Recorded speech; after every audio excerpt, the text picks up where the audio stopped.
नमस्कार, मैं अमित शर्मा एक बार फिर आपका स्वागत करता हूं पॉलिटिकल टाइम्स में। 2020 विधानसभा चुनाव का अब अंत हो चुका है। एक बार फिर सीएम नीतीश कुमार अपनी कुर्सी पर विराजमान हो चुके हैं और इस बार उनके जोड़ीदार को बदला गया है, यानी सुशील कुमार मोदी को हटाकर दो नए डिप्टी सीएम वहां पर पहुंचाए गए हैं। इस बार नीतीश कुमार जी की सहायता के लिए भारतीय जनता पार्टी की सोच साफ है कि वो आने वाले समय तक के लिए राजनीतिक एंगल से अपनी पार्टी और अपने इस गठबंधन को मजबूत करना चाहती है। लेकिन इन सब चीज़ों के अलावा भी भारतीय जनता पार्टी और जदयू के इस गठबंधन के अंदर कई समस्याएं हैं, जो समस्या आने वाले समय तक उनके लिए चुनौती बन सकती है। आज उन चुनौतियों के बारे में बात करेंगे जो इस विधानसभा चुनाव के बाद उन्हें देखने को मिलेगी, यानी नतीजे के बाद भी जो 3 चुनौतियां उनके लिए खतरनाक साबित होंगी, उसके बारे में जिक्र करते हैं। सबसे पहली चीज विपक्ष एक ऐसी चीज जो हर दल के लिए, हर केंद्र की, राज्य की और हर तरीके की सरकार के लिए काफ़ी महत्वपूर्ण चीज़ है। महत्वपूर्ण इसलिए क्योंकि विपक्ष नहीं तो शायद पक्ष में बैठी पार्टी अपने बयान सामने जनता के ठीक से रख ही ना पाए। जनता को उनकी गलतियां कौन बताएगा जब विपक्ष के नेता आएंगे ही नहीं सामने। साफ तौर पे आपको बताते हैं, विपक्ष इस बार काफ़ी मजबूत है। मजबूत इसलिए क्योंकि 2020 विधानसभा चुनाव के बिहार के अंदर जो एग्जिट पोल निकाले गए थे उसके अनुसार तो आरजेडी का ये महागठबंधन बाजी मार रहा था। लेकिन जब नतीजे आए तो नतीजे थोड़ा सा ऊपर नीचे हुए और बीजेपी ने एक बार फिर अपने गठन के साथ सरकार बनाई।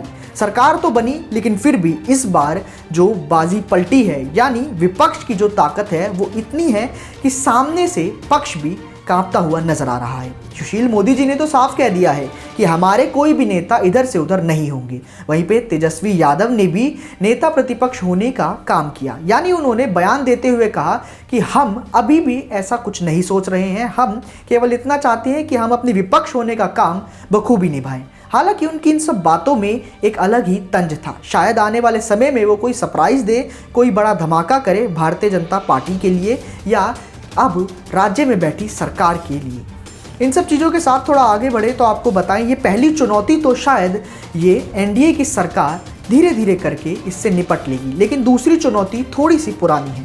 दूसरी चुनौती है सीपीआई पार्टी। सीपीआई पार्टी चुनौती इसलिए क्योंकि भारतीय जनता पार्टी ने अपने उन युवा नेताओं को खो दिया है जो युवा नेता कन्हैया कुमार के विपक्ष में बोल सके। भारतीय जनता पार्टी के कई वरिष्ठ नेता ऐसे हैं जो उनके विपक्ष में बोलते ज़रूर हैं, लेकिन कन्हैया कुमार की जो ताकत है वो ताकत जनता को काफ़ी प्रभावित करती है। युवा भी हैं और साथ में सीपीआई पार्टी के स्टार प्रचारक भी। सीपीआई पार्टी का स्टार प्रचारक एक ऐसा जो कि काफ़ी समय से भारतीय जनता पार्टी के केवल और केवल विपक्ष में था और अब वो चुनाव में भी उनके विपक्ष में ही है। 2019 लोकसभा चुनाव हारे, लेकिन विधानसभा चुनाव में उन्होंने बाजी मार कर दिखाई। खुद चुनाव में खड़े नहीं हुए, लेकिन जहां जहां उन्होंने चुनावी रैलियां की वहां वहां अलग ही तरीके का माहौल देखने को मिला और लोगों को जीत हासिल भी हुई। इन सब चीज़ों के बाद अगर सीपीआई पार्टी से अलग बढ़े तो तीसरी चुनौती आती है, सबसे बड़ी चुनौती जो बिहार के लिए काफ़ी महत्वपूर्ण है। वो क्या है वो आप सब जानते हैं, वोट बैंक और जातिवाद। लालू जी की सरकार जातिवाद के भरोसे, नीतीश जी की सरकार वोट बैंक और जातिवाद के भरोसे। बिहार में जितनी भी सरकारें आई हैं वो या तो बिल्कुल नई थी या फिर केवल जातिवाद और गरीबी रेखा को मद्देनजर रखते हुए बनाई गई। लालू जी के राज में भी वही था और इस समय भी वही है, चाहे सुशासन कहिए या फिर कहिए जंगल राज, दोनों ही समय पे एक ही बात चलती थी। बिहार अपनी राजनीति में जब तक वोट बैंक और राजनीतिक एंगल के अनुसार अपने जातिवाद को बीच में ना लाए तो शायद बात फीकी फीकी लगती है। आपको बता दें, इस बार जो चुनौती बढ़कर सामने आई है वो ये है कि भारतीय जनता पार्टी ने जो पिछली बार बहुमत हासिल की थी वो बहुमत थोड़ी सी फीकी पड़ चुकी है। इस बार की एक रिपोर्ट और आंकड़ों के अनुसार पिछली बार भारतीय जनता पार्टी ने 23% यादवों का वोट बैंक अपनी ओर आकर्षित किया था और गरीब समाज के लोग जो कि काफ़ी पिछड़े वर्ग के हैं उन सबको अपनी ओर अट्रैक्ट किया था। लेकिन इस बार महागठबंधन ने वो रिकॉर्ड तोड़ा और महागठबंधन की वजह से वो आंकड़ा धीरे धीरे करके मात्र 13% पर पहुंच गया। सोचिए 2020 विधानसभा चुनाव में आखिर क्यों वो आंकड़ा अचानक 13% पे आकर गिर गया।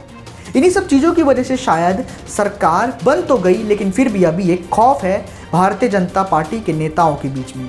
नीतीश जी तो चुनाव लड़ने से पहले ही काफ़ी बातें बोल चुके थे। उनका बयान भी था कि ये उनका आखिरी चुनाव है। शायद ये सब चीज़ें किसी डर की वजह से ही थी।